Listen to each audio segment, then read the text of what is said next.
Halo teman-teman semua, selamat datang kembali di Mitra Sepak Bola. Dan di video kali ini saya akan mereview hasil pertandingan dari Persipura Jayapura menghadapi tuan rumah PSIS Semarang di pekan ke-11 Pegadaian Championship musim 2025-2026. Sebelum lebih jauh ke pembahasan hasil pertandingan antara Persipura menghadapi PSIS ini, jangan lupa untuk subscribe dulu channel dari Mitra Sepak Bola untuk mendukung perkembangan channel ini agar bisa terus berkembang dan memberikan konten-konten yang lebih baik lagi ke depannya seputar sepak bola Indonesia. Oke, langsung aja kita ke pembahasan dari pertandingan ini, di mana PSIS Semarang sebagai tuan rumah takluk 0-4 dari tim tamu Persipura Jayapura. Skor yang sangat telak dan skor terbesar bagi Mutiara Hitam di musim ini. Sebelumnya skor terbesar itu ketika menghadapi Persipal Palu 3-0, Persipura menang. Dan di pekan selanjutnya secara berturut-turut Persipura akhirnya kembali menunjukkan tajinya dengan mencetak 4 gol dan dicetak di kandang lawan. Ini luar biasa. Luar biasa penampilan dari Persipura Jayapura. Meskipun tim yang dihadapi adalah PSIS Semarang, yaitu tim yang sedang berada di papan bawah, tapi PSIS juga adalah tim yang seringkali merepotkan lawan gitu ya. Bahkan Persela saja gagal menang di kandang mereka sendiri ketika menghadapi PSIS Semarang ini.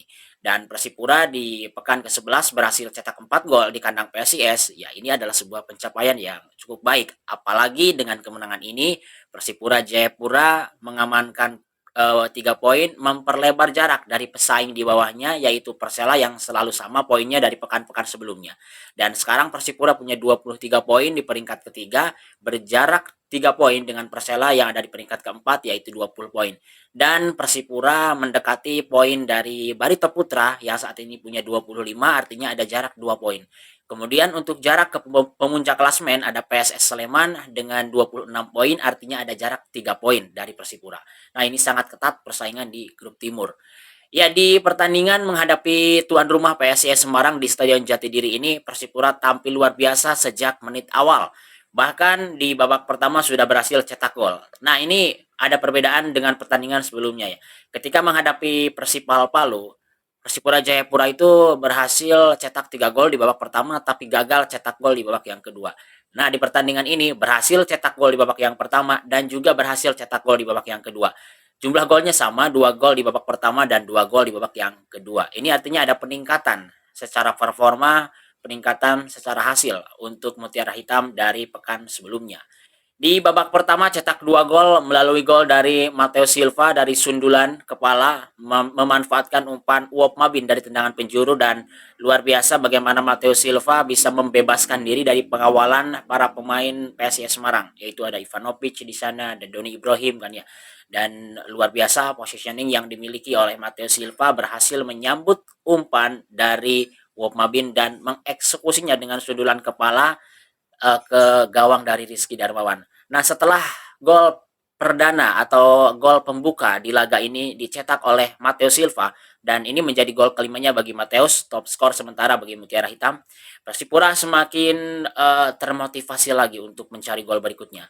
Namun respon dari PSIS Semarang, mereka cukup cepat dengan mencoba melancarkan beberapa serangan gitu ya ke gawang dari Persipura, tapi pertahanan Persipura ini sangat rapat, sangat solid. Antara duet Alex Dusai dan juga seorang Arthur Vera ini sulit ditembus.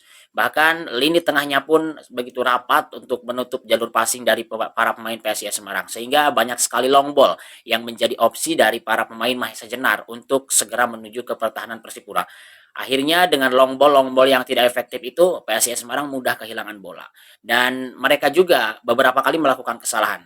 Bahkan gol kedua yang diciptakan oleh Gunansar Mandoen, gol perdananya di musim ini bagi Gunansar, itu awalnya adalah kesalahan dari pemain PSIS Semarang yang berhasil dimanfaatkan oleh Rafael Sunuk, dan tusukan Rafael Sunuk memberikan umpan crossing kepada Gunansar Mandoen disambut dengan eksekusi sundulan dan langsung mencetak gol. Dan ini gol pertama bagi Gunansar Mandoen dan berhasil menggandakan keunggulan Persipura Jayapura menjadi 2-0. Tentu saja setelah unggul 2-0 di babak pertama di kandang lawan, ini semakin menambah kepercayaan diri dari para pemain Mutiara Hitam. Dan berakhir dengan skor 2-0 di babak yang pertama ya, dan peluang-peluang yang dimiliki oleh PSIS juga sebenarnya ada beberapa, tapi sayang sekali mereka itu tidak klinis, tidak tajam di lini depan sehingga akhirnya gawang Ahjib Al Hakim aman. Nah, setelah memasuki babak yang kedua, mungkin ini ada rasa penasaran ya yang begitu tinggi dari para fans dari Persipura untuk mungkin segera merotasi pemain dan ingin melihat bagaimana perubahan yang ada gitu ya. Tapi Coach RD ini cukup sabar untuk menahan dulu para pemainnya agar mungkin untuk memaksimalkan dulu pemain-pemain yang bermain dari starter. Dan memang cukup lama ya, ini pergantian pemain dari Coach RD baru terjadi di menit 67 kalau tidak salah ya. Iya, baru terjadi di menit 67 di mana Taki Matsunaga dan juga Todd Ferre masuk berbarengan menggantikan Uop Mabin dan juga Gunan Sarmandoen sang pencetak gol. Nah, saya juga begitu ya. Kebetulan saya live reaction bersama teman-teman dari Persipura Mania gitu ya. Kenapa ini kok belum ada pergantian pemain? Padahal kan sudah cukup susah nih, sudah terbaca nih permainan dari Persipura karena memang mengalami kebuntuan dan akhirnya sulit mencetak gol ya. Nah, Coach RD akhirnya di menit 67 baru memasukkan pemain yang tadi saya sebutkan dan pergantian pemain dari Coach RD berhasil. Ketika pemain-pemain yang masuk ini akhirnya mencetak gol dan bukan hanya dua pemain tadi yang masuk tetapi juga ada pemain-pemain lain seperti masuknya Pahabol, masuknya Boas ya. Kemudian masuknya Arodi Uwopdana ini memberikan impact yang sangat besar bagi lini serang Persipura untuk mencetak gol di babak yang kedua. Oke, jadi ini sekali lagi Coach RD cukup sabar ya dalam mengganti pemain meskipun sudah terbaca permainannya dan mengalami kebuntuan di depan, tapi kesabaran Coach RD ini cukup tinggi ternyata dan masih mencoba untuk memaksimalkan pemain-pemain yang bermain di babak pertama dan melihat dulu bagaimana celah mungkin yang bisa diambil oleh Coach RD dengan siapa nih yang kira-kira bisa dimasukkan untuk membongkar pertahanan dari PSIS. Akhirnya masuklah Taki Matsunaga dulu untuk memperkuat lini tengah, kemudian masuklah seorang Todd Ferre untuk tetap menyegarkan, untuk tetap memberikan tusukan-tusukan dari tengah karena Gunan Sarmandoen mungkin sudah cukup lelah ya sampai menit 67 masuklah yang lebih segar dengan gaya permainan yang sama gitu. Dan kemudian masuk juga Pahabol. Ini tentu saja untuk menambah kekuatan di depan karena James Carey sudah terkuras tenaganya. Masuklah Boas menggantikan Mateus, tentu saja namanya Boas tetap saja menjadi seorang predator di depan. Ketika sudah dapat bola, ketika sudah dapat ruang tembak, ya Boas pasti akan mengeksekusinya dengan sempurna gitu. Dan akhirnya dibuktikan di pertandingan ini gol perdana Kakak Boci dicetak dan juga bukan hanya gol, satu assist diberikan kepada Arthur Vieira. Ini dejavu sebenarnya ya karena kalau tidak salah di putaran pertama umpan Boas ini pernah disambut juga oleh sundulan dari Arthur Vieira kalau tidak salah. Dan ada Arodi Wopdana juga yang masuk. Nah, Boas Solosa masuk ini bukan hanya untuk menyegarkan di lini depan, tetapi juga untuk menambah ketajaman, untuk menambah gol. Karena terbukti Kakak Boci masuk, ada gol keempat yang terjadi. Gol ketiga dicetak oleh Arthur Vieira dari sundulan kepala umpan dari Boas Solosa dari tendangan penjuru. Dan ini menjadi assist kedua bagi Boas Solosa ya. Nah, itu ya, meskipun pergantian yang mungkin dinilai agak telat oleh para penonton, tetapi ini adalah waktu yang tepat bagi Coach RD ya. Coach RD menilai ini adalah waktu yang tepat untuk merotasi pemain dan terbukti efektif, terbukti berhasil. Jadi kalau kita sebagai penonton mungkin gregetan, kenapa ya tidak segera diganti? Kenapa ya ini agak terlambat diganti? Nah, pelatih itu tentunya punya keputusan yang lebih bijak dan itu yang akan membuat perubahan signifikan. Jadi sebagai penonton kita harusnya bersabar saja dan tetap mendukung, mendoakan tim kesayangan kita sedang berlaga. Oke, jadi itu ya untuk rotasi pemain yang akhirnya menjadi kunci bagi Persipura Jayapura menambah keunggulan di babak yang kedua dan meskipun belum ada gol di babak yang kedua sih saya sudah cukup yakin bahwa Persipura akan mendapatkan 3 poin karena dengan keunggulan 2 gol di babak pertama meskipun belum ada tambahan, melihat permainan PSIS yang tidak berkembang, melihat rapatnya lini pertahanan dari Persipura ya menurut saya sangat sulit ini untuk ditembus oleh Mahesa Jenar dan akhirnya benar saja sulit ditembus bahkan Persipura cetak gol tambahan dan setelah gol ketiga terjadi ya ini kill the game gitu ya apalagi ditambah dengan golnya Boas Solosa ya sudah semakin meyakinkan bahwa Persipura akan mendapatkan 3 poin di laga ini meskipun belum full time gitu ya. Oke, jadi itu untuk sedikit review ya di pertandingan ini. Di pertandingan berikutnya kembali away di stadion yang sama menghadapi Kendal Tornado. Nah, menghadapi Kendal Tornado ini tentu saja Persipura akan cukup sulit untuk mendapatkan 3 poin. Kenapa? Karena berkaca dari putaran pertama, Kendal Tornado berhasil mengalahkan Persipura di Stadion Lukas NMB.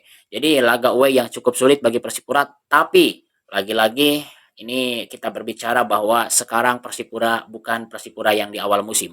Persipura sudah jauh berbeda, Persipura sudah jauh berkembang dengan gaya kepelatihan yang baru, dengan strategi yang lebih matang lagi. Tentu saja Persipura punya peluang untuk mendapatkan 3 poin berikutnya di laga away, dan ini akan menjadi uh, rekor yang akan terus dipertahankan oleh Coach RD, bahwa bersama dengan Coach RD Persipura tak terkalahkan gitu ya. Karena memang betul kan, dari 6 laga bersama dengan Coach RD Persipura belum terkalahkan.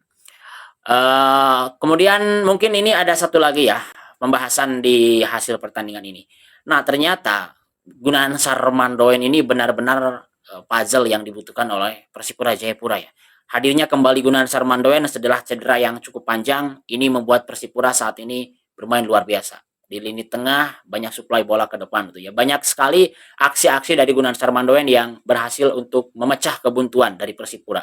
Jadi ini adalah sekali lagi puzzle yang dibutuhkan, puzzle yang telah ditemukan oleh Persipura Jayapura, yaitu Gunan Sarmandoen di lini tengah. Jadi adanya Gunan Sarmandoen, mungkin kalau di Barcelona ini Pedri ya, Pedri-nya di Barcelona gitu. Kalau di Persipura ini punya Gunan Sarmandoen gitu. Jadi luar biasa penampilan dari Gunan Sarmandoen setelah cedera yang cukup panjang, bangkit kembali dan langsung menunjukkan performa yang terbaik.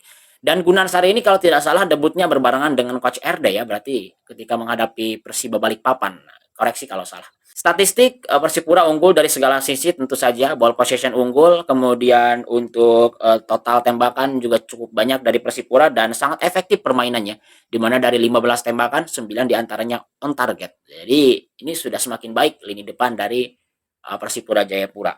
Kemudian banyak juga upaya dari tendangan penjuru atau banyak juga kesempatan dari tendangan penjuru, dan efektif juga karena ada 2 gol yang tercipta dari tendangan penjuru. Jadi dari skema open play sudah semakin membaik, dari kesempatan bola mati juga semakin baik. Ini performa yang terus membaik dari Persipura Jayapura. Selamat untuk Mutiara Hitam Persipura Jayapura, dan saya mengucapkan terima kasih yang sebesar-besarnya kepada teman-teman yang hadir, yang mendengarkan, yang menyaksikan live reaction saya ketika match ini, ketika pertandingan ini, dengan jumlah penonton yang begitu luar biasa, dengan jumlah komentar yang begitu luar biasa, dan semuanya komentar positif.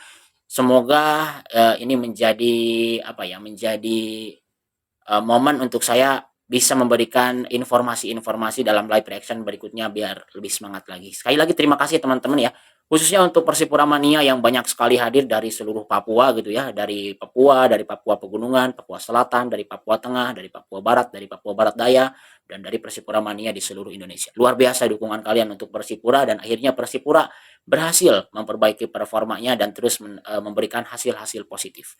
Oke, terima kasih ya teman-teman. Semoga tim kesayangan kalian ini bisa promosi ke Super League musim depan dan bisa memberikan prestasi yang terbaik dan kembali ke masa kejayaannya.